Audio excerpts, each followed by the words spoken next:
Good evening and welcome to CAN TV Channel 21. It's so good to be back with you this week.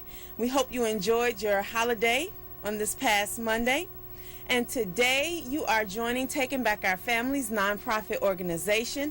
I'm your host, Carla Jenkins, and we are Taking Back Our Families. We are a nonprofit organization, and we provide and encourage alternatives to violence. And we have a number of activities coming up. Don't wait. Call our lines, our Taking Back Our Family line. I'm going to give you our information. Taking Back Our Families. Our 24-hour line is 312-576-2536, and email us at takingbackourfamily@yahoo.com. We have a Boys and Girls Book Club going on right now for the 3rd and 4th grade. It's on your screen. Purchase those books for your children, grandchildren, nieces, and nephews, and get them involved. It's not too late, and we want to get active. And we are live, and you can call us at 312-738-1060, and we have a guest today. Our topic is HIV and the family. Yes. We're talking about embracing the family, the loved one with HIV or AIDS. And we have a guest with us today.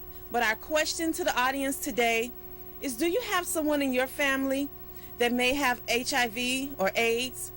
Or have you had someone in your family that maybe have succumbed to it, that may have passed away from the illness? How did that affect your family? Were there children involved? Did the family come together and support the individual, or was the family distant? How did you feel about it? What were your experiences with this? Well, we have a guest with us today, and I'm proud to introduce Michelle Spann. She has a Master's of Science in Nursing.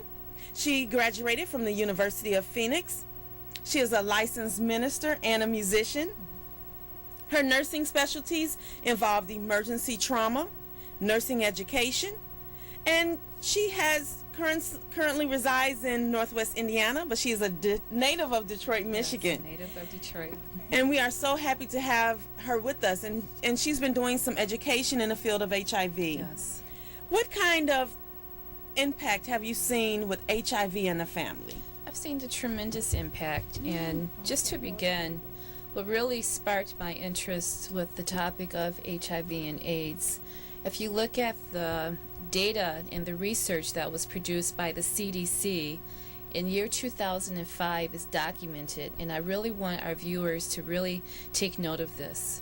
In the U.S. population, 13% of the U.S. population are African Americans. When you look at the fact that 13% of us make up the U.S. population, looking at HIV and AIDS, 49% of us, 49% out of 13% have the virus, HIV. That is staggering. So when you look at the family, if you really break that down into simplistic speaking, we're saying that 1 out of 4 are affected with HIV. So the reality of that is, in the African American family, within our community, all of us are impacted by that, Yes. whether we know it or not. Now, you asked, how have I noticed the virus and the disease affect the black families? Yes. Well, for one, and I really think, and this is why this is good that we're here today, as people, we have to learn how to break the silence. And that's one thing that I've noticed is not being comfortable to have that type of conversation within our family circles, whether it's about the disease, AIDS, the virus, HIV, whether it's having the talk about protection when you're having sex with your minors and just amongst yourselves and your family circle. And that's one thing I've noticed is silence has been our biggest enemy. Yes. Yes.